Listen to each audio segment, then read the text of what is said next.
Olá, pessoal. Muito bom dia.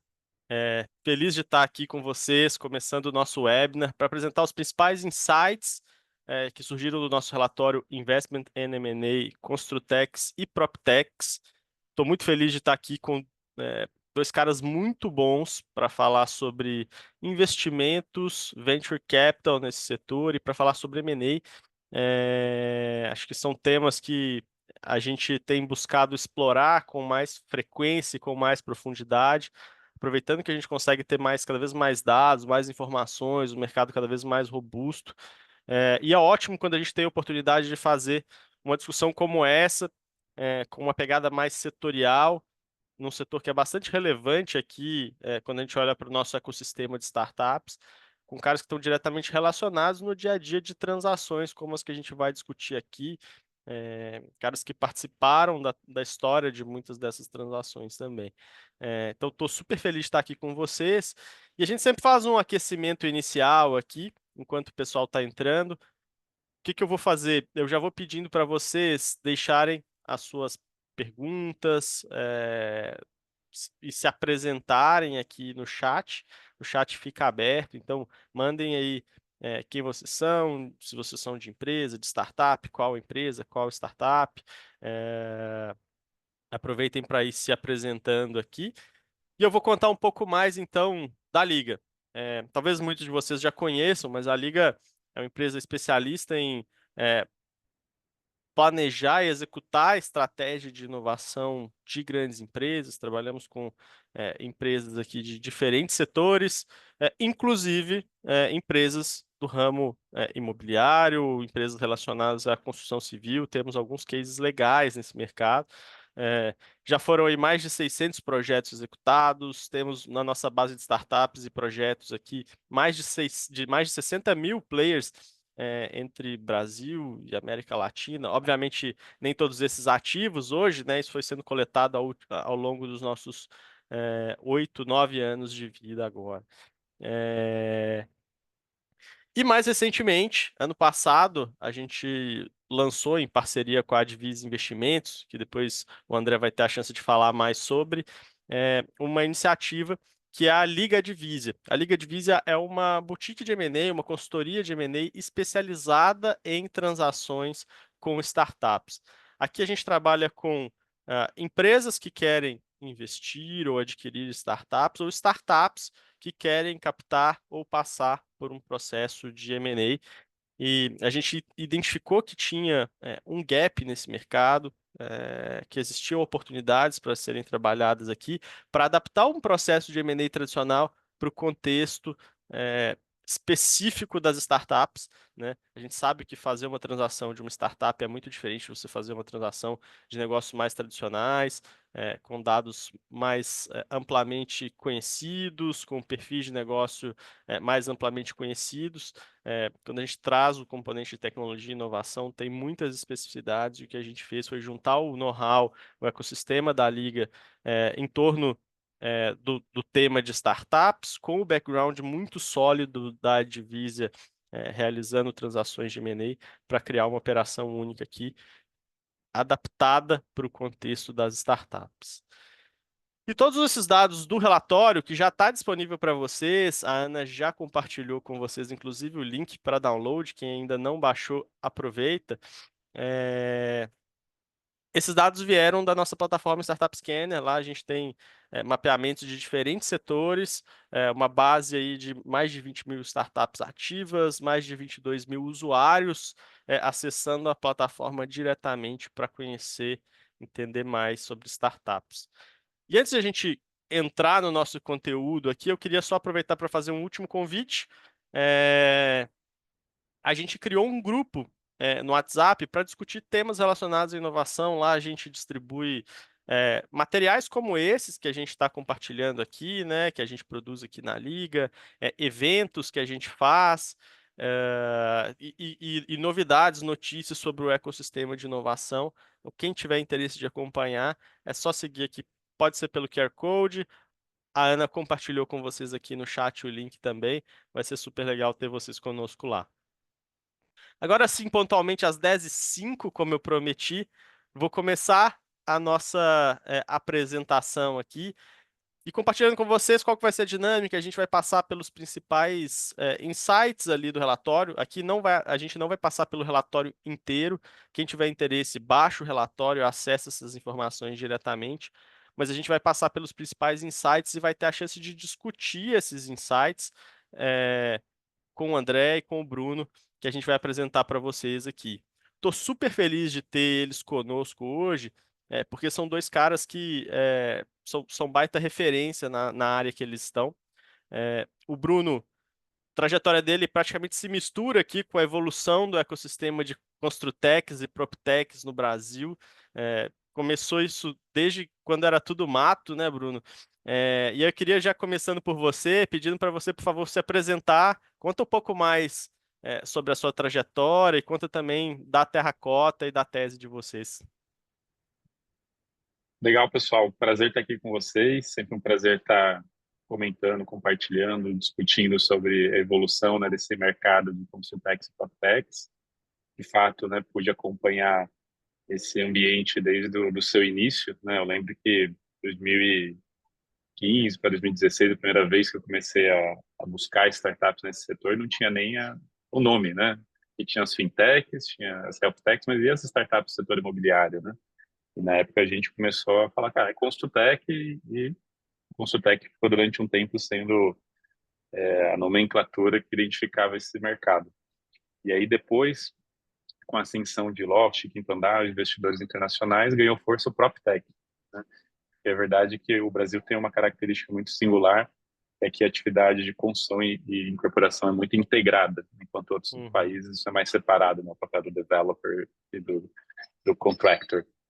Mas, enfim, então, estou desde 2008 na indústria de tecnologia para o mercado imobiliário. Em 2019, começamos a Terracota Ventures, com o intuito de ser a primeira empresa na América Latina investindo, né, em teses digitais nesse setor, acreditando que, por ser, né, um setor intensivo em capital e, ao mesmo tempo, o segundo setor mais atrasado, né, em adoção de tecnologia, tem muita oportunidade, né? Muitas oportunidades onde não precisa nem de uma disrupção, né, de combinar blockchain com AI, metaverso. Não, às vezes é fazer o básico Uhum. bem feito com tecnologias prontas, maduras, em novos modelos de negócio. Então, hoje a gente tem aí 16 empresas investidas, que já movimentaram mais de 360 bilhões em investimentos, e uma rede de investidores que, na sua ampla maioria, são empresários e empresas do setor, que juntas faturam em mais de 100 bilhões de reais anualmente, desde grandes nomes como Cirela, como Gerdau, Vedacity, mas a maioria, inclusive, acabam sendo empresários regionais, né, empresários de norte a sul do Brasil, donos de empresas no segmento, o que cria uma rede, né, muito legal para apoiar as investidas em ganhar capilaridade, de entender as diferenças dos mercados. E esse é um pouco a nossa proposta, né, de realmente ser muito bom na massa, muito presente e agregar um smart money de fato. Animal, animal. Bruno, antes até de passar a bola pro André, mas já pegando um gancho, né? Vocês foram um dos primeiros fundos especialistas em uma vertical aqui no Brasil, né?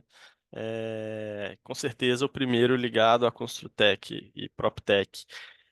E aí você foi falando de alguns pontos que são interessantes, né? Você tem não só vocês investem nessa tese de Construtex e PropTechs, como vocês têm é, investidores, têm LPs de vocês que estão diretamente ligados a essa área, o que acaba criando um ecossistema muito forte, né? Por que fazer um fundo especialista e o que que tem de vantagem, tanto para vocês, óbvio, como gestora, né? Mas para os LPs e para as startups que fazem parte do ecossistema de vocês? Legal. A gente sempre acreditou, né, que na medida que um ecossistema ele evolui, capital vira commodity, né? Então, diferente dos Legal. VCs que começaram lá em 2013, 2014, né, que tinha muita escassez de capital, hoje, mesmo com tudo que aconteceu, você tem aí 30, 40, 50 gestoras, né, de venture capital no Brasil com capital para alocar. Então, tem muito capital disponível, muito mais do que tinha no passado. E aí você precisa ter algum diferencial para poder participar dos melhores deals, né? Porque os melhores deals falta espaço, não sobra espaço. Uhum, uhum. Você tem que ter algum elemento que complemente o que os outros investidores também agregam. E você tem que ter, né, sob a ótica do empreendedor, alguma forma de ajudar ele nos desafios que ele tem, né?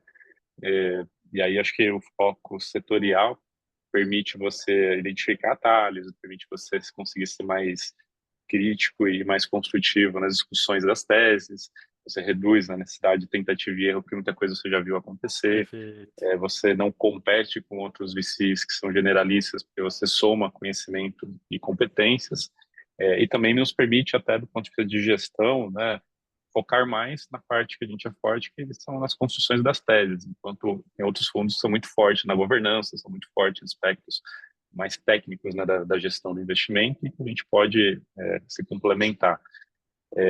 Então, do lado empreendedor, a gente acredita muito nisso. Do lado do investidor, a gente vê que a gente consegue trazer para ele oportunidades numa tese que ele tem um interesse particular, né, que o nosso investidor ele não quer simplesmente investir em venture capital, ele quer investir em teses que são o futuro do mercado dele. Legal. E aí ele quer não só participar daqueles investimentos, mas quer saber o que está acontecendo, quer saber para onde o mercado vai, quer o nosso direcionamento, quer discutir, quer contribuir. Então também traz uma proposta singular para o investidor, né, desse tipo de fundo. Então a combinação dessas duas coisas é o que nos motivou, né, a trabalhar uma tese setorial. Legal, legal. E vocês têm conseguido explorar sinergias entre as startups investidas e os investidores de vocês? Hoje, para ter uma ideia, para cada R$ 1 que a gente investiu, teve mais R$ 1 em investimento direto, né, de cotistas Legal, nossos. animal. E, de fato, a gente o tempo todo está buscando, né, rodar, né, toques, né, parcerias, aproximações. Mas eu diria até que, e não só nas investidas, né, porque acaba que venture capital é muito restrito a poucos deals, né, do ecossistema como um todo. Então, tem 1.200 Uhum. startups no Brasil, a gente tem 13 investidas. Então, tem muito negócio que a gente acaba aproximando com quem a gente nem investiu. E não foi um negócio que a gente entendeu fazer sentido para o fundo, mas que fazia sentido aproximar os investidores. Então, de fato, a gente acaba criando um ecossistema muito legal. Pô, legal, cara, animal. André, agora passando a bola para você aqui, por favor. O André, até já começando aqui, né, parceiro nosso aqui já de algum tempo, do lado dele, responsável pela frente ali, junto com a Lê, da Liga Divísia, né? A gente se conheceu ali. é, Vou refrasear aqui. A gente começou um namoro ali com a Divisa há um tempo, teve um fit cultural, um fit de um alinhamento de visão muito grande, né, para começar a Divisa Investimentos. E André, parceirão nessa iniciativa. Cara, conta um pouco da sua trajetória, conta um pouco também da Divisa Investimentos. Legal, cara. Antes de mais nada, prazer estar aqui. Valeu, Dani, pelo convite, Bruno. Cara, a Divisa é um grupo que está há 22 anos no mercado, né? Ela começou como uma consultoria estratégica, né? Então, sócios, né, das grandes consultorias estratégicas do mundo, McKinsey, Bain, BCG, saíram, fundaram a Divisa com a proposta de valor de entregar o mesmo serviço de qualidade, só que construído a quatro mãos com o cliente, né? E assim, com essa proposta de valor, né, não atuávamos no middle market, sempre para grandes empresas multinacionais, acabamos crescendo muito ao longo desses 22 anos. Né? Hoje a consultoria, né, já atua em 14 países, tem mais de 500 consultores, mais de 50 sócios. Né? Eu, pessoalmente, fiz minha carreira na consultoria, o meu início de carreira foi prestando serviço de consultoria estratégica, né, em vários setores, aquelas coisas que vocês, né, escutam, né, o consultor falar, né, trabalhei em telecom, trabalhei, né, em tecnologia, trabalhei muito tempo com logística, bem de consumo, trabalhei em Paraguai, Quito, América Latina era a atuação nossa, né. Fiz 7 anos de consultoria estratégica, e o que é interessante da Divisa é que sempre a veia empreendedora estava presente na cabeça dos sócios, né? Vide a empresa que a gente fundou há 2 anos atrás, né, Dani? Então, a gente Uhum. sempre estava olhando para o mercado, sempre, né, entendendo ali os gaps e o que daria para fazer para construir. Em 2008, né, que depois a gente foi descobrir que foi o pior ano para a gente escolher fazer isso, né? A gente estava fazendo um projeto de consolidação do setor de collection, que é cobrança, né? vários Syscobs, vários escritórios de cobrança, a gente fez uma proposta de consolidação, um mercado muito pulverizado, etc. Apresentamos para os grandes bancos, Merrill Lynch, Morgan Stanley. A gente assinou com o Merrill Lynch, porque ele até havia elogiado o projeto, porque tinha todas as alavancas de valor, sinergias, bem cara de consultoria, né? Ou seja, tudo detalhado, não muito financista que, né, só arrastava a fórmula do Excel, né? Não, cara, a gente tinha um business plan, qual era a proposta de valor, etc, etc. Assinamos e, cara, 2 semanas depois a gente quebrou, né? Aí não tinha como o projeto ir para frente, quebrou a forma de dizer, claro, né? Mas o foco mudou. E aí a gente falou, pô, legal, tem um gap de mercado aqui que é fazer M&A, né? Mas com uma tese por trás. Acho que o Bruno vai se identificar bastante com isso, que é um pouco do que ele falou, né? Cara, se você tem uma tese, se você tem conhecimento setorial, cara, aí você agrega valor de verdade, né? Se você, faço tudo, né? A gente escuta bastante, né? Eu sou agnóstico, né? É uma palavra que eu escuto bastante, né? Atuo em tudo, etc. Cara, quando você tem uma tese bem determinada, né? E trabalha muito bem no setor, a chance de você agregar valor é muito mais alta, né? E a gente trabalha dessa forma, né? Falou, cara, vamos criar essa boutique de M&A, que é a Divisa Investimentos, vamos criar teses e vamos trabalhar essas teses, né? E criamos várias teses desde então, né?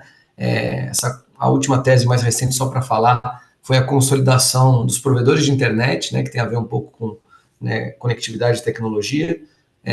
Todos esses grandes, né? Desktop, Vero, foram clientes nossos, né? Nós fundimos 8 operações, vendemos para 20, que foi a fundação da Vero, que fez posteriormente uma fusão com a Americanet. No fim do dia, essas 8 eram startups, né, cara? Empresas super pequenas, mas que conseguimos construir massa crítica, né?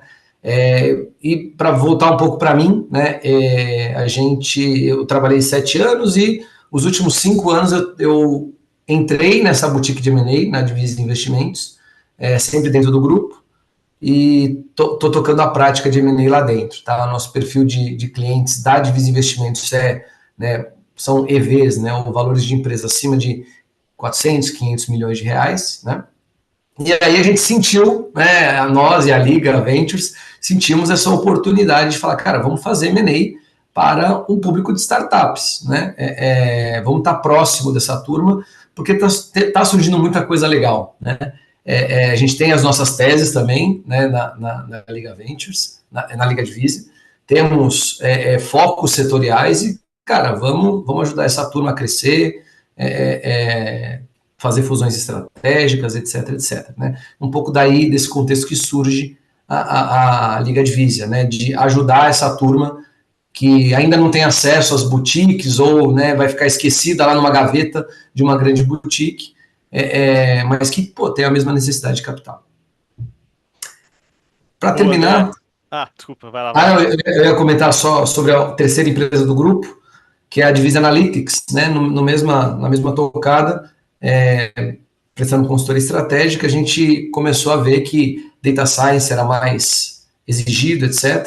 Fundamos a Divisa Analytics, que presta serviço também de consultoria para grandes empresas, mas com viés ferramental mais sofisticado, né? Exemplo de projeto, a gente fez precificação dinâmica do site da Magalu, esse tipo de projeto que envolve, né, Python e C++, etc., linguagem de programação e soluções mais sofisticadas. Maravilha. Boa. Convidados apresentados, então, vamos começar a entrar um pouco nos insights do material, do relatório, e eu vou começar com esses dados aqui que mostram como é que foi a curva de investimentos, de transações, e aqui eu estou falando de investimentos especificamente, depois a gente vai falar de M&A, ao longo dos últimos anos.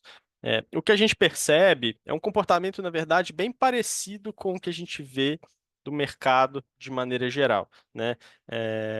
A gente via um crescimento consistente ali no período pré-pandemia, depois 2021, um super pico de investimentos impulsionado por um cenário ali em que a gente viu uma corrida pelo investimento em venture capital, e aqui não só nesse mercado, mas globalmente, né? No mercado de startups globalmente, a gente teve uma corrida uma corrida do Venture Capital em 2021. A gente teve uma tempestade perfeita ali de uma corrida pela digitalização dos processos, impulsionada pela pandemia em 2020. Com um cenário em que a gente via as principais economias praticando juros baixos, inflação baixa, investidores mais dispostos a comprar risco, e o casamento disso acabou virando uma injeção de capital muito grande no Venture Capital nesse ano, e depois uma frustração e uma corrida do mercado ali no começo de 2022, à medida que estourou a guerra Rússia-Ucrânia, os juros aumentaram, a inflação aumentou, e aí, obviamente, a gente tem uma queda subsequente, mas ainda com algumas transações vestigiais ali de 2021. Esse cenário, quando a gente olha para o mercado brasileiro, para o mercado de outros países, não só em Construtex e PropTex, ele se repete com uma curva muito parecida. O que me chama a atenção aqui são dois pontos, né? Um é que, apesar do montante de investimento, obviamente, ele não ser o mesmo de 2021, esse montante de 2021 ele foi muito impulsionado por alguns grandes deals, né? Mas em termos de número de transações, a gente tem hoje até um patamar maior do que a gente via no período pré-pandemia, ou seja, tem mais startups, mais rodadas de investimento acontecendo hoje do que a gente via no período, mas depois a gente vai ver até com mais detalhes, com um ticket um pouco mais baixo. E aí, Bruno, eu estava vendo o relatório de vocês, a Terracota ela faz um mapeamento excelente sobre Construtex e PropTex, tradicionalmente mantém isso atualizado ali periodicamente. Eu vou compartilhar, inclusive, o link aqui no chat depois. E eu gostei que nessa última versão vocês trouxeram uma visão aqui de 3 ondas da evolução do ecossistema brasileiro de Construtex e PropTex. E eu acho que talvez seja uma fala que combina aqui com o que a gente está vendo nessa curva. Eu queria que você contasse um pouco dessas 3 ondas. Legal.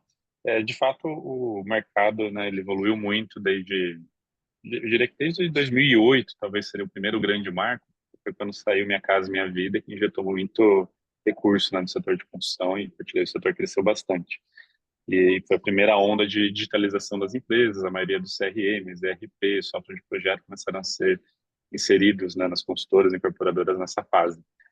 Então, a onda das startups, que começou ali a partir de 2015, numa primeira geração, eles basicamente eram softwares, né, que estavam muitas vezes não eram nem startup necessariamente, eram uma empresa já com 10 anos de mercado, mas que começava a ganhar uma projeção, que embarcou na computação na nuvem, que estava migrando de tecnologia, somado a algumas novas startups que começavam a despontar para atacar algumas áreas que eram meio esquecidas. Mas o grosso, né, da onda de startups veio de fato ali, né, entre 2018 para 2022 principalmente, foi quando a gente tem um salto aí de 200, Uhum, 250 startups para mais de 800. E nessa fase a gente começou a ver a especialização, né? Então a startup muito específica em dor de um determinado perfil de cliente. Eu sempre falo do exemplo do software de gestão de obra. Então, primeiro era o software de gestão de obra, depois surgiu o software de gestão de obra residencial, depois o software de gestão aham, de obra comercial, depois o software de gestão de obra com inteligência de imagem. Ou seja, você vai tendo um cluster, né, aham, de soluções muito parecidas, um diferencial de features, né? E a partir daí, naturalmente, começa a ter o desafio que nenhuma empresa quer lidar com 30 fornecedores de software. Então, você perfeito. já começou a ter um movimento de consolidação, né, de um player comprando o outro, o player se fundindo, alguns vendo que, putz, não tem como crescer sendo tão específico.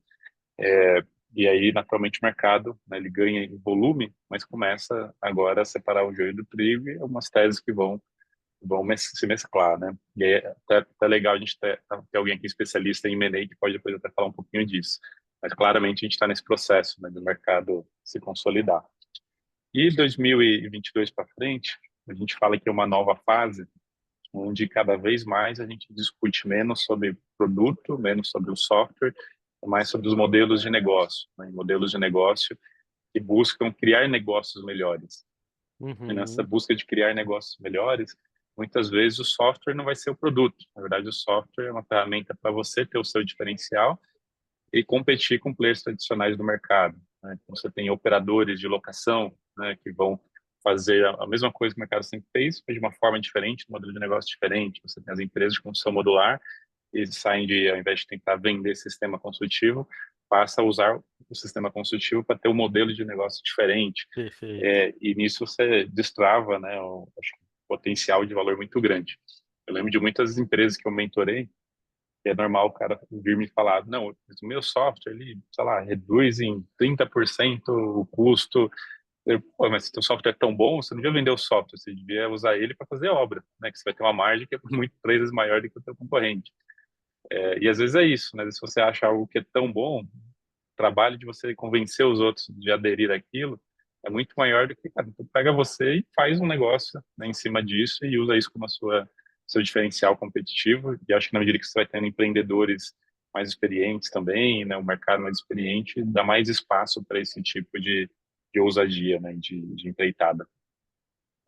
Ó, e até pegando um gancho, como é que você tem visto a adoção, a evolução da adoção de tecnologia para esse setor, né? Você mesmo falou assim, quando você começou lá atrás, você já tinha alguns setores que estavam talvez com uma corrida mais acelerada ali, né? As fintechs, as logtechs, é, e o mercado de construção e de proptechs, ou de mercado imobiliário de maneira mais ampla, ele teve uma curva um pouco diferente, né? Como é que você tem visto a evolução da adoção de tecnologia nesses mercados?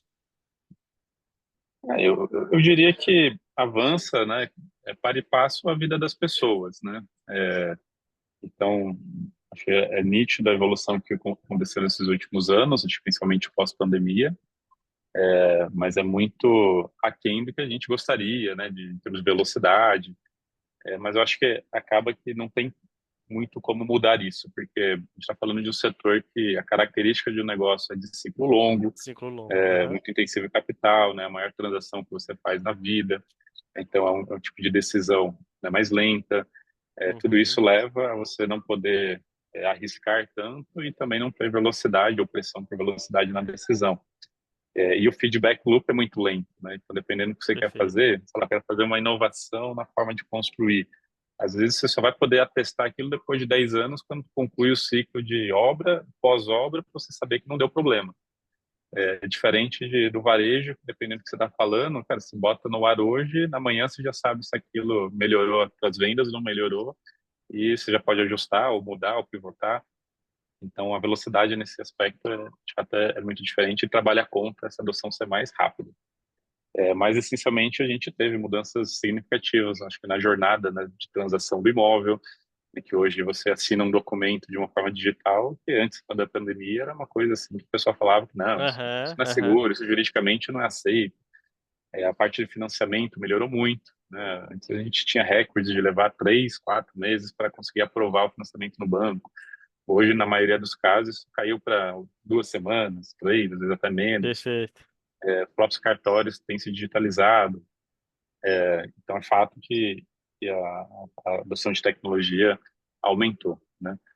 Mas também não dá para olhar para o setor de uma forma generalista, né? Porque é muito diferente você falar, por exemplo, de operações em baixa renda, operações de altíssima renda, operação na capital paulista, operação no interior da Bahia. É um mercado Uhum. muito grande, né? E aí, cada contexto tem o seu ritmo e está num estágio diferente, né, de evolução. Faz todo sentido. Faz todo sentido. E aí, já que você deu o gancho aqui, eu vou trazer também para a parte de transações de M&A, né? E a gente percebe que tem um comportamento muito parecido com o de investimentos, ou seja, a gente via menos atividade de M&A ali em 2019, 2020. Até conversando com o que você falou, né, Bruno? Ainda era um período até 2018, 2019 ali em que você via crescendo o número de novas startups muito fortemente, e a gente começa a ver uma consolidação, os primeiros players que se destacam mais a partir desse período, que culminam aqui em transações 2021, 2022. Depois a gente vai ter até a chance de explorar um pouco mais dessas transações. Mas eu queria aproveitar aqui, André, na Divisa Investimentos vocês têm um excelente termômetro ali do mercado, né? E obviamente o mercado de M&A ele é impactado pelo momento econômico. Então, se a economia está mais estável, são sempre transações visando o longo prazo, né? Então, se a economia está mais estável, se tem mais visibilidade do que vai acontecer, obviamente o mercado responde positivamente. E se a gente tem uma economia que balança mais, o cenário ele fica mais complicado. Eu queria que você desse um pouco dessa temperatura aqui. O que vocês têm sentido da temperatura do mercado de M&A, nesses últimos tempos e em Legal. 2024? Legal, cara. Acho que falando um pouquinho, né, desse frenesi, né, que aconteceu em 21, acho que foi um pouco a tempestade perfeita ali, né? E é interessante avaliar M&A como um todo e o setor, né, de Construtech e PropTech, né? Quando você olha para o cenário de 21, eu estou falando do Brasil, né, mas também no mundo estava um pouco eufórico em 21, né? Você via, né, o que a gente chama de, cara, custo de oportunidade muito barato, né? Ou seja, você, quando faz uma decisão de investimento, tipicamente nas grandes empresas, você tende a comparar investimentos por alguma metodologia que a empresa considera mais interessante, né? A empresa sempre avalia, cara, vou construir, vou investir em desenvolvimento, e tá tudo na mesma página, né? Desde investimentos internos, aumento de time, expandir para um outro país, comprar uma empresa, né? Então, os investimentos eles competem entre si e claro que cada empresa tem a sua prioridade, etc. Né? Em 21, você tinha um fator importante, que o custo de capital, que influencia tudo isso, né? Ele era muito baixo, né? E quando o custo de capital é muito baixo, você acaba fazendo com que investimentos mais imediatos, né, ou seja, que não tem ciclos tão longos, ganhem muito appeal, né, ou seja, porque você já gera valor imediatamente. Né? Então, o 21, cara, foi historicamente um ano muito bom, muito inflado para fazer M&A. Isso não só em valuation, né, mas também em quantidade. Né? Quem vendeu em 21, a gente fez muita transação em 21, vendeu a múltiplos muito bons, que a gente está voltando a chegar a 80%, 70% dos valuations dessa época. Né? Então, assim, tudo isso ajudou a esse número de 21. Né? Hoje, em 24, acho que o que é interessante é que com a consultoria, né, no grupo, a gente consegue perceber interesses de fundos em aquisições no Brasil, né, porque a gente vende o que a gente chama de due diligence, né, na consultoria. Então, quando os fundos estão interessados em ativos no Brasil, eles contratam a consultoria e a gente consegue saber, poxa, o interesse está aumentando, está diminuindo, etc. E, de fato, 24, né, não foi um bom ano, né, um ano de muitas contratações de due diligence, ou seja, não tinha tanta atenção, pelo menos para o mercado de fora, para o mercado brasileiro, né? Isso pelos motivos que vocês estão vendo, né? Várias incertezas, né, econômicas e políticas mundo afora. Tá? Mas falando de PropTech e Construtech, aí acho que o Bruno pode me complementar, né, se ele concordar. Acho que 21 e 22, esse mercado ele andou um pouco paralelo, assim, né? Obviamente ele participou do frenesi de 21, mas ele continuou, né? O ano de 22 normalmente foi um ano muito ruim para as transações e ele continuou um pouco mais, né? E aqui tem uma especificidade que a gente tem em M&A, tipicamente dois tipos de transação, né? Aquilo que a gente chama de vertical e horizontal, né? Vertical, você compra o seu fornecedor, a montante ou a jusante, né, o seu cliente, etc. E horizontal, você compra o seu competidor, né? Aqui nesse setor, cara, você vê um quadro um pouco mais... tem mais tons, né, de cinza. Tipicamente, vai depender da tese do comprador. Né? Acho que a gente vai falar um pouquinho da Loft, estava discutindo com o Dani isso esses dias. Né? A Loft, ela tem uma estratégia que abraça mais a cadeia de valor do setor imobiliário. Né? Ou seja, eu dou crédito, eu compro, eu a reformo, eu revendo, etc. Né? Como essa tese ela abraça mais elos da cadeia, né, ela acaba comprando, né, o que seria uma aquisição vertical, acaba virando horizontal, porque ela fala, pô, se eu não comprar, esse cara vai competir comigo, dando crédito para o meu cliente. Né? Então, assim, é muito interessante porque, como as soluções são relativamente específicas, você acaba derivando a sua estratégia de aquisição com a sua tese de crescimento. Né? Cara, o que eu acredito? Cara, eu vou comprar caras que estão nesses elos são os que eu atuo ou os elos que eu quero atuar. Né? Então a gente viu bastante isso em 21, 22. Cara. O cara primeiro precisava ter a sua tese, onde eu quero atuar no setor de Construtec, para depois derivar, né, a sua estratégia de aquisições. O rabo não balançava o cachorro que tinha que balançar o rabo. Né? Mas acho que é um pouco No fim, disso. ainda é um mercado muito em formação aqui, né? Ele ainda não atingiu a sua maturidade, né? E acho que esses tons de cinza tem bastante a ver com isso, né? Eu acho que aqui é importante destacar, né, que no fim, muito dessas transações tem nome e sobrenome, né, que é Quinto Andar, Loft e Exato, OLX. exato, E são três empresas que estavam numa competição extremamente acirrada, né, então naturalmente tinha essa coisa de quem compra primeiro, três empresas que exato. tinham valuations muito altos e a maior parte desses M&As pago em troca de ações. Tudo isso criou, né, um ecossistema momentâneo de transações que é difícil replicar e ver acontecer, né, Exato. nessa É isso magnitude. aí. É isso aí.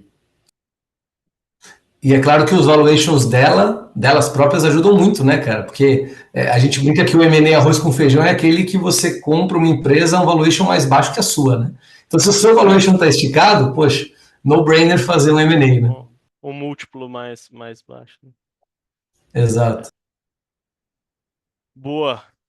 Dando sequência aqui, como é que essas transações elas foram distribuídas aqui nos últimos anos? Desculpa, aqui pegando o escopo de 2023, a gente vê uma predominância bastante grande de transações early stage, é normal ter um peso maior aqui, mas 2023, quando a gente compara com outros períodos aqui, foi especificamente um ano em que a gente viu um crescimento de transações e principalmente impulsionado por transações na etapa inicial ali, rodadas seed, pré-seed, né, das startups. Além disso, a gente vê uma pequena queda aqui no ticket médio das transações. E aí, olhando para todos os tipos de transação, tanto transação mais early stage, quanto transação mais mid stage e late stage. Isso tem muito a ver com o cenário que a gente vive aqui pós 2021, 22, em que tem mais escassez de capital do que a gente viu naquele período. E obviamente, então, os investimentos eles são mais estudados, mais planejados, né? São mais calculados, são menos feitos, movidos pelo fear of missing out ou pela competição rápida ali, como o próprio Bruno destacou agora, e são mais conscientes. Além disso, tem uma necessidade de capital menor de maneira geral, né? Tá mais barato contratar equipe de tecnologia do que era em 2021. A inteligência artificial já começa a dar traços de ganhos de eficiência, então soma-se uma disponibilidade de capital um pouco menor, com também uma necessidade de capital, de alguma maneira, menor. E aí eu vou entrar aqui nas categorias que mais captaram. Em geral, quando a gente olha para esse perfil aqui, e aqui não é diferente, muitas vezes essas categorias que mais captaram, elas são impulsionadas por um ou dois rounds que puxam a categoria para cima. Como é o caso, por exemplo, de 2023, que teve uma grande captação da Loft, também na área de energia, utilities aqui, a Origo, que jogaram esses números para cima aqui. Eu quero aproveitar, quando a gente fala aqui, quando a gente olha, me chama a atenção aqui que quando a gente fala de PropTechs e Construtechs, a gente vê a balança do Venture Capital pendendo mais para as PropTechs, né? Mas eu queria aproveitar para discutir um pouco sobre teses. Bruno, que teses que você vê que vem ganhando força nos últimos anos, né? Que perfil de negócio tem ganhado mais atenção de vocês para o futuro? Quando a gente fala de passado, né, a tese que mais movimentou a grana é a digitalização da transação do imóvel, né? Uhum, Primeiro, por ser onde tem muito dinheiro, né, envolvido. Segundo, por ser onde tem transação acontecendo o tempo todo, então maior recorrência. Por ser onde é mais fácil começar, né? No limite, você não precisa de tecnologia nenhuma para começar a testar uma abordagem diferente, um método novo. Então, tudo isso abriu espaço para muitas empresas, né? Por isso que Quinto Andar, Loft, em casa, partiram desse Uhum. vertical.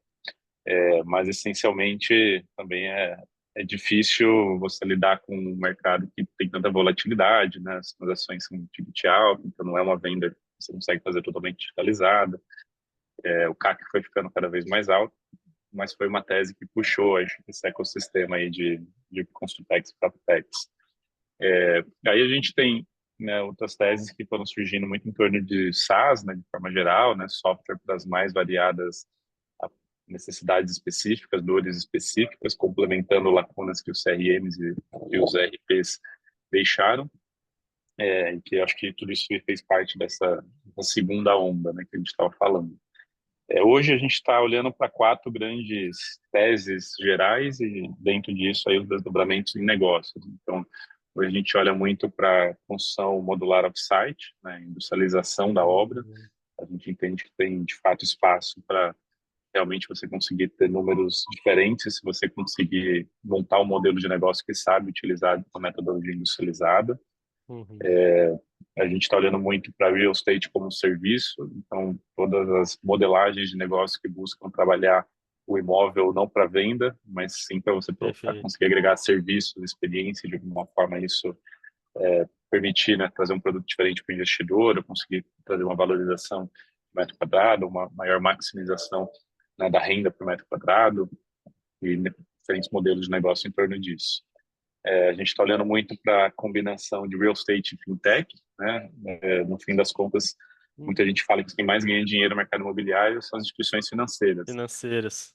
E aí, com todas essas novas normativas, regulações, abriu muito espaço, né, para novos produtos financeiros, para novos players entrantes nesse mercado. Antigamente era muito restrito, né, aos bancos e poucas assets que conseguiam colocar produtos de pé. Hoje, no limite, qualquer um consegue montar, né, uma operação de CRI, consegue montar o seu fundo imobiliário, sua operação financeira, seu produto para distribuir.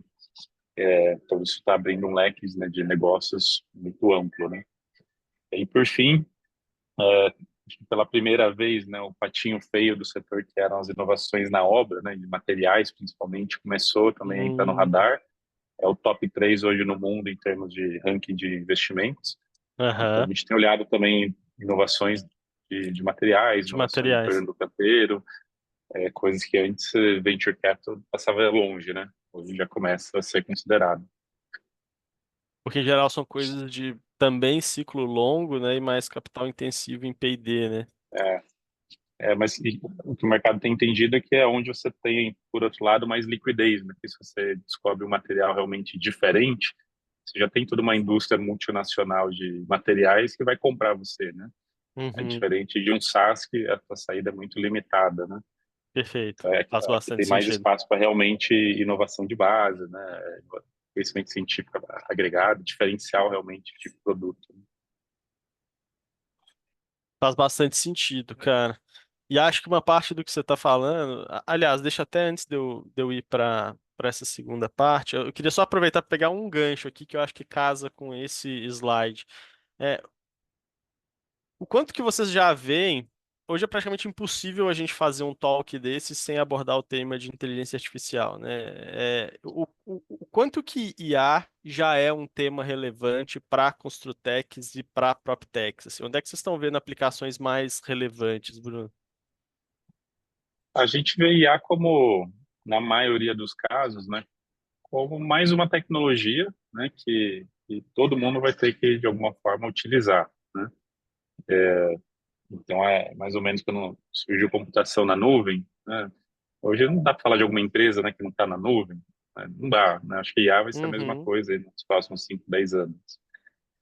No curto prazo, né, a gente entende que tem aí algumas oportunidades fáceis de serem exploradas usando, né, essa infraestrutura de IA que evoluiu nesses últimos 2, 3 anos, como os LLMs. O mais óbvio, por exemplo, é a interação com o cliente, né? Na média hoje, né, uhum. zero dúvida que você conversa melhor com o chat GPT do que com a média dos corretores do mercado. Então, se você embute esses LMs numa jornada de venda, né, com certeza você vai ter resultado. Só que saber fazer isso, né, a não ser que você seja uma empresa grande e queira investir muito, não é tão simples. Então, abre espaço para uma startup que já traga isso um plug and play. Então, esse tipo de oportunidade, né, de pegar a infra de IA que já está pronta e traduzir isso numa aplicação plug and play, a gente vê que é o tipo de oportunidade aí que tem espaço. A gente Animal. investiu numa empresa, né, que é a ArcGen, que já trabalha num contexto um pouquinho mais sofisticado, que é de arquitetura generativa, é Faz o uso sentido. de IA para otimização de projetos, Uhum. porque a gente fala, né, que se a IA conseguir melhorar em 0,5%, né, o aproveitamento do terreno, é muito dinheiro, né? Você pega um VGV de 500 milhões, é muito dinheiro, é Sem fácil dúvida. você ter um ROI, né? Da mesma forma, se você conseguir aplicar nesse contexto a IA para ir além, né, e conseguir ter conhecimento acumulado. Imagina, né, todo aquele conhecimento hoje que fica na cabeça de cada um que projeta empreendimentos, tudo isso na IA você pode ter de forma coletiva. Então, esse 0,5% talvez vai virar 5%, né, de melhora nos projetos. Animal. Então, aí você está falando realmente começar a ter impacto em preço, em margem, isso pode ser um vetor importante. Então, aqui é uma aposta aqui mais agressiva nesse sentido de realmente ter um impacto maior, e de mais longo prazo. E aí demanda um conhecimento também mais específico, que é combinar arquitetura e inteligência artificial, né? Então, um time muito singular que consegue fazer isso. Então, são algumas apostas que a gente acredita. Fora isso, a gente entende que o grande desafio é a base de dados, né? Você não tem no Brasil, em geral, base de dados para treinar os modelos. Então, primeiro você Sim. precisa conseguir base de dados para depois conseguir usufruir o máximo de benefício que a IA pode proporcionar, diferente do mercado americano, que você já tem, né, muita coisa, um histórico de dados aqui de 50, 100 anos. Uhum. Aqui você tem uma barreira adicional, né? Então, acho É. que talvez tenha um passo antes aí, que é realmente as soluções de data, né, que consegue realmente trabalhar dados não estruturados, digitalização dos dados, para depois conseguir trabalhar uma camada de IA. Principalmente para casos de IA com aplicação em produto mesmo, como o caso da ArcGen, como você colocou aí, né, Bruno? Treinar os modelos é o grande desafio, né? Para realmente maximizar a captura de valor. Legal, legal. E aí, agora virando um pouco a página para M&As, a gente percebe que até aqui já é um recorte maior de tempo, a gente pegou os últimos 5 anos, porque a gente não tem um volume tão grande de M&A ano a ano para a gente ter uma base amostral relevante, mas claramente aqui já tem um destaque muito grande para soluções da cadeia de crédito imobiliário, que conversa muito com o que o Bruno falou agora mesmo, né? E há um outro movimento que a gente vê, quando a gente vê quem está fazendo mais M&A, né? O Bruno já tinha destacado, o próprio André também, né, falando da Loft, e algumas dessas transações, Softplan, super pioneira, Bruno com alguma parte disso lá atrás também. É, eu queria ouvir um pouco, André, na sua visão aqui. A gente percebe que tem um perfil bem específico aqui de compradores, né, de Construtec e PropTechs. Eu queria que você falasse um pouco sobre isso. Quem que está comprando Construtechs e PropTechs no Brasil? Boa, cara. Acho que, assim, essa pergunta de 1 milhão, né? Quem que vai ser o próximo grande comprador? Mas um pouco do que o Bruno falou, né? Desse frenesi, né? Loft, quinto andar, etc., querendo, né, abraçar mais elos da cadeia, né? Eu acho que a grande próxima onda, os grandes compradores atuais, né? São tá dentro daquele gráfico que eu coloquei, né? Ou seja, cara, toda a aquisição no setor vai passar por uma análise de make or buy dentro dos grandes, ou das grandes startups, né? Ex-startups que agora são gigantes, ou das próprias incorporadoras, né? Construtoras, né? Cara, eu prefiro contratar esse serviço, ou esse serviço é tão estratégico que eu prefiro construir ou comprar, né? Então, acho que toda grande aquisição, né, vai passar por esse movimento, né? Em geral, acho que o que a gente, né, tem visto existe, né, uma fragmentação grande ainda, né, de startups, como vocês falaram bem, é um setor ainda bastante informação, né, e acho que muito similar a outros setores, né, que a gente construiu essa história, o setor de próprio concessionários de veículos, clínicas oncológicas, etc., você vê que cada vez mais vai existir a tendência de simplificação societária e de soluções, né? Você vai ter muito mais one-stop shops aparecendo do que você tem hoje, né? Hoje, né, ainda existe um mercado muito fragmentado nesse sentido. Então, acho que tem dois grandes movimentos aqui, né? Um movimento de consolidação e amadurecimento de soluções, para que você tenha, de fato, um apelo importante para os grandes incorporadores ou as grandes startups, né, Loft, etc., ou um movimento entre as próprias startups, né, para chegar nesse momento em que você tem uma solução madura e mais que albergue mais as necessidades desses grandes caras, né? Acho que eu vejo que as soluções, quando elas tiverem massa crítica, elas têm muito mais chance de ter uma Loft ou uma empresa, né, do setor comprando essa turma, tá? Legal. E acho que tem também essa questão da tempestade perfeita ali, enfim, que a gente passou, que a gente discutiu aqui hoje, né? Que foi, a gente tinha lá empresas muito capitalizadas, participando de uma concorrência muito acirrada, uma pressão muito rápida por crescimento, e aí era mais rápido comprar do que fazer, né? O que você falou, né, André? O dilema do build or buy ali. O buy estava ganhando ali em 21. Depois isso acabou esfriando um pouco, né? Mas sem dúvida acho que teve uma pressão grande.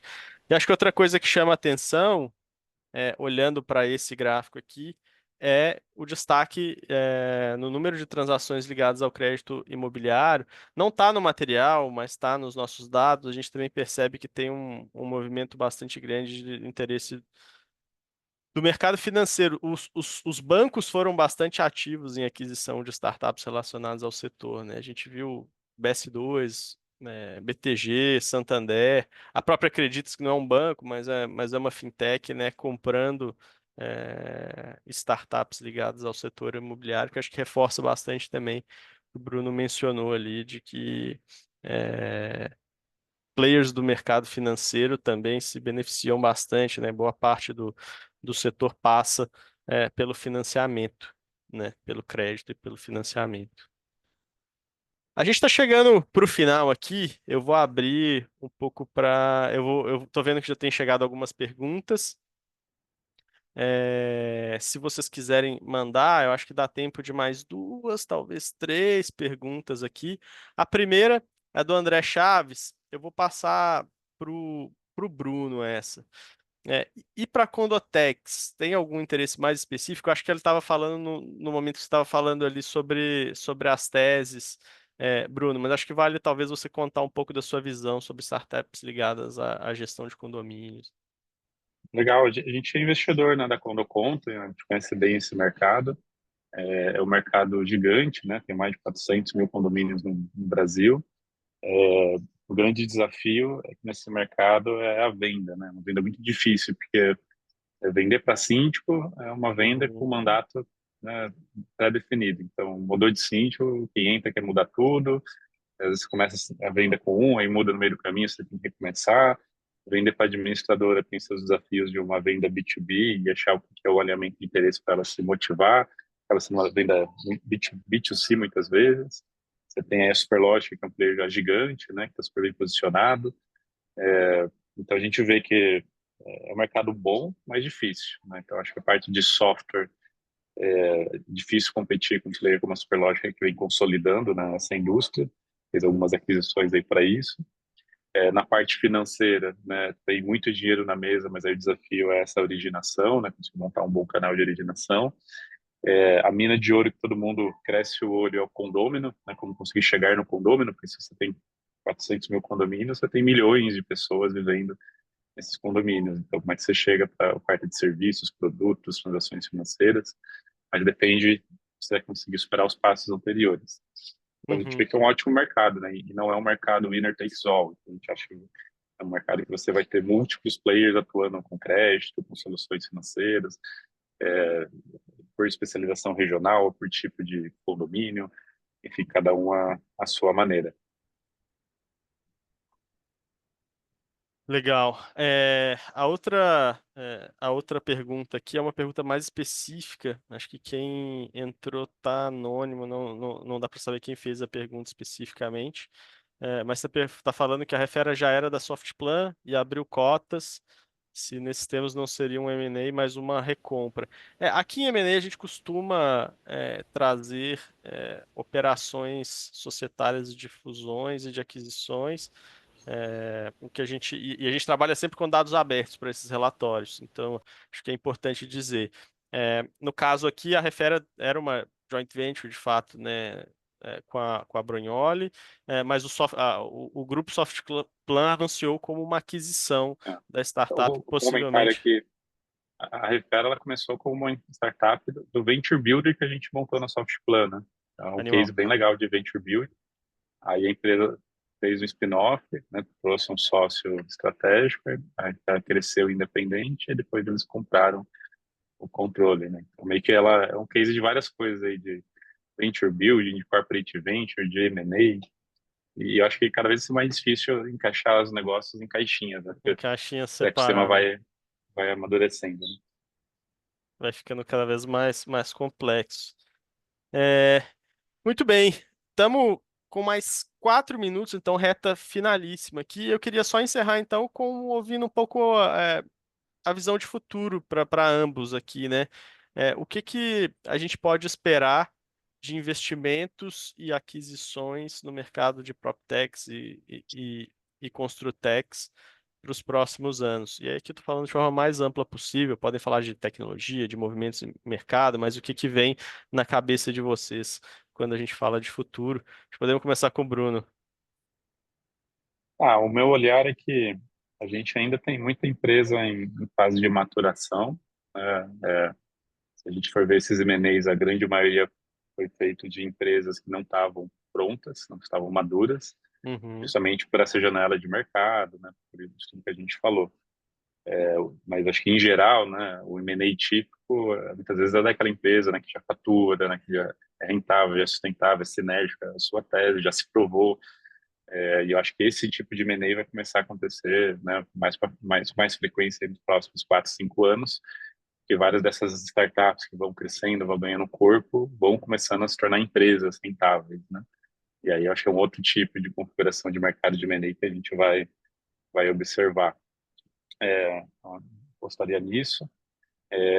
Acho que a gente vai ter uma safra aí de janela de saída, né, até dos fundos, né? Se a gente pegar os fundos que vem investindo desde 2016, 17, 18, esses fundos vão entrar numa janela de saída aí nos próximos 2, 3 anos, né, como é o nosso caso, né, que ano que vem a gente começa a trabalhar o ciclo de desinvestimento do fundo.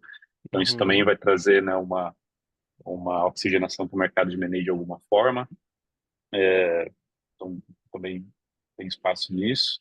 Eu acho que o CVC no Brasil também vem amadurecendo, né? A gente viu várias sim. iniciativas de CVC que eu vejo dois padrões, né? Aquele cara que se arrependeu de ter investido para ter 5% de uma startup e não sabe o que fazer com aquilo e não extrai valor, e aquele que se arrependeu de já não ter comprado, né? Então, a gente acho que vai começar a ver Aham, alguns CVCs que foram aprendendo de que, cara, né, CVC e M&A tem que andar junto, né? O próprio aham, aham. CVC, no fim, é uma estratégia para comprar barato, né? Você começa investindo um pouquinho, Perfeito.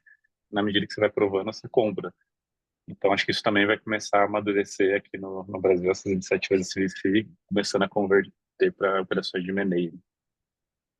Faz bastante sentido, cara. Acredito E acho que bastante só nisso um também. último comentário é a consolidação de teses, né? A gente vê tá dentro do nosso portfólio, assim, que tem teses que são muito sinérgicas, né? E geralmente a startup, quando começa, ela começa de pontos muito específicos. Então, à medida que ela cresce, ela vai ampliando a atuação. E aí as bordas começam a se mesclar. Acho que mais operações de fusões também vão acontecer. E a gente mesmo, né, vai incentivar isso, porque às vezes é melhor ter 3 empresas que se somam, né, e vira um player que fatura, sei Aham, lá, 100 milhões por ano, do que ter 3 players de 30 em separado, né? uhum. Então, acho que também é um movimento que vai acontecer com mais frequência. Boa, acredito bastante nisso também, cara. A gente já tem em alguns mercados, inclusive, observando esse movimento. Você já começa a ter uns campeões e que vão formando ecossistemas maiores ali para serem mais competitivos. Tentar reduzir essa fragmentação dos softwares, né? Eu acho que esse vai ser um movimento que faz bastante sentido. André, quer dar as palavras finais por aqui? Boa, cara. Cara, eu tenho 30 segundos, né? Não, mas acho que eu concordo com tudo que o Bruno falou. Acho que a única coisa que eu adicionaria é, né, acho que existe uma característica muito forte no mercado imobiliário de você rentabilizar o ativo e você arbitrar, né? Comprar e vender ativos de forma muito boa. E cada vez isso está mais junto, né? Ou seja, o cara que compra, ele quer rentabilizar, né? Aquela velha história de comprar, rentabilizar e vender, né? E cada vez eu vejo que as empresas estão abraçando mais elos dessa cadeia, né? Vidloft, a Quinto Andar, etc, etc. Então, acho que essa jornada ela tende a ficar cada vez mais longa, né? As empresas acompanharem mais a jornada do cliente, desde do momento da construção, mas mais focada no próprio cliente, né, cara? Eu te dou crédito, eu te apoio na venda, eu te apoio no financiamento, eu te apoio, né, no próximo imóvel, eu te apoio na próxima construção e ter mais uma visão voltada para a solução do cliente, né? O que a gente tem visto aí como estratégia das consolidadoras, né? O que é bacana também. Sensacional, uma baita aula aqui. Quero agradecer demais a visão aqui do André, do Bruno, por terem compartilhado conosco o conhecimento, a visão de mercado deles conosco hoje. Acho que engrandeceu bastante todo o conteúdo que a gente foi abordando e tratando aqui ao longo dessa manhã. O material está disponível para download com vocês, para vocês. Aproveito aqui para compartilhar outros materiais e eventos como esse que nós vamos fazer em breve. Caso tenham pessoas interessadas aqui, já deixem no seu radar. Reforço o convite que está aqui no chat também para quem quiser participar do nosso grupo de inovação. E peço encarecidamente, em nome do time aqui de eventos da Liga, né, Ana? Quem puder compartilhar aqui a sua opinião de como foi o evento. Nós, painelistas, também gostamos bastante de ouvir o que vocês acharam. Ajuda bastante também para a gente sempre melhorar para os próximos. E convido, então, para acompanharem a Liga, para acompanhar a Divisa, para acompanhar a Terracota. Muito obrigado, pessoal. Tenham um ótimo dia.